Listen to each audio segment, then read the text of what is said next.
Hey everybody, welcome to Crystal's Clean Kitchen, where we help make clean eating a lifestyle.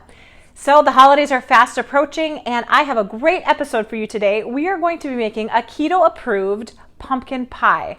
This tastes exactly like regular pumpkin pie, except it doesn't have sugar in it and it's a completely grain-free crust. You guys are going to love it. Stay tuned. Okay, so first we have all of our ingredients laid out. This is a cup of almond flour.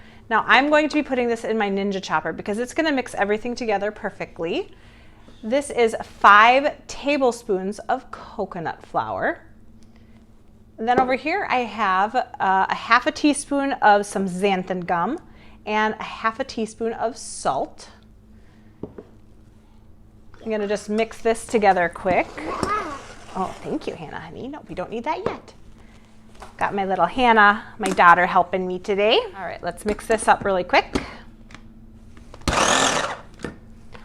You don't need it a ton. Now we're going to add 1/4 of a cup of some cream cheese. And then what we're going to be adding is a little bit less than 1/2 of a cup of butter. So it's going to be about 3.5 ounces. Now you want everything to be cold because that's what's going to make a great crust. Now I've added all of the flours and I also added the cream cheese and the butter so far. Now I'm going to give it a little pulse here, trying to combine everything. You'll notice that it's starting to turn to kind of crumbly mess, which is what you want. Is that cool, Hannah? My daughter is helping me make the crust and she is very excited. Now I need a little bit of some lemon zest in here. This is going to give the crust a nice flavor. I put in about a teaspoon of lemon zest to kind of mix everything together. I'm going to just do this again. Okay, so I've combined it as much as I could, and now what I'm going to do is I'm going to be adding 2 teaspoons of some apple cider vinegar. Do you want to add it, honey? Okay, put it right in here. Whoa, good job. You did a great job.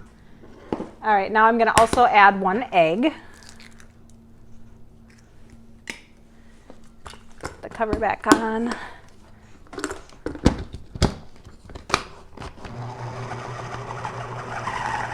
I laid out 2 pieces of saran paper, or saran wrap, cling paper, whatever you call it. I just kind of made sure that everything was combined good.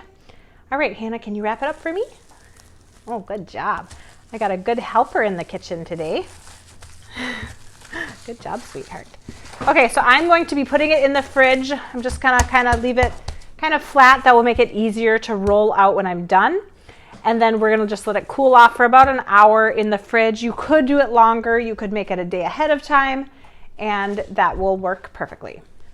All right, I am going to put some coconut oil on the bottom of my pie pan. Make sure to spread it around really, really good. Of course, I washed my hands first. And then what I'm going to do is I'm going to just sprinkle a little coconut flour on the bottom. Also, that's just going to help it not stick so much when you pull the pie out piece by piece. All right, so I've unwrapped it. It just was in the fridge for a couple of hours. You could also leave it up to 24 hours. I got some parchment paper. Now, how it's easier to do this if I'm taking the parchment paper and I'm kind of leaning my hip against it. That way it won't slide all over the place. I know a lot of people get really frustrated because it slides all over. And now we're going to roll this out into pie shape.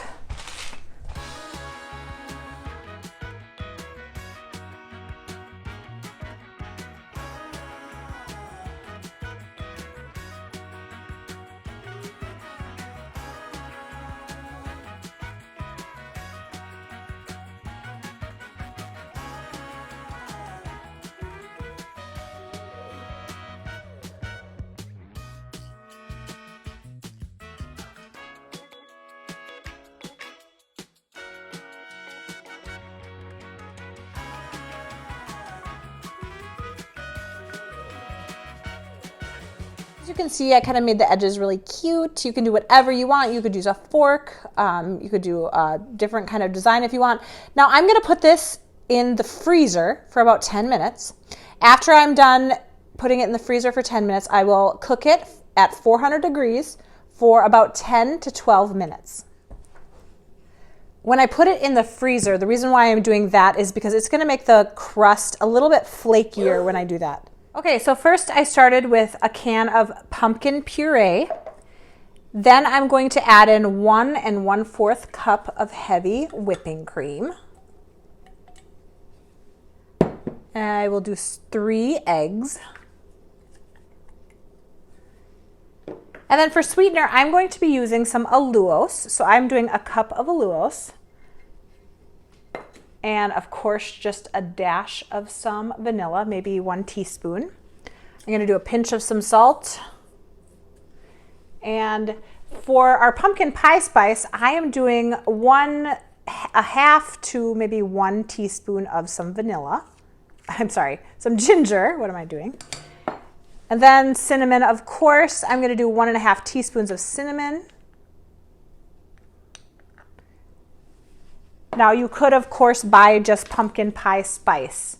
I'm putting in about 1/2 of a teaspoon of some nutmeg, just a dash of black pepper, and a dash of some allspice. I do not have cloves, but if you have cloves, then add that in there also. Okay, I'm gonna blend this together and then we will pour it into our pan. I baked the crust for a little bit. Here is my mixture. Turned out great. I'm gonna dump my mixture into this pie pan. Now, every pie pan is a little different, so my pie pan can't hold all of the mixture in, so I'm gonna have a little bit left. Now, a lot of pie pans come with something that will cover the crust. My pie pan does not, so I just made a little homemade one out of tin foil. I cut some of the middle off of the tin foil, and that's just gonna cover so that the crust doesn't get all brown and gross. And then I'm gonna uncover it at 40 minutes and it will be perfect if I do it like that. Okay, you guys, here it is. Now, I know there was a lot of steps, but it was pretty simple to do. Rolling out that pie crust took a little work, but the finishing product is amazing. It came out of the pan really, really easily.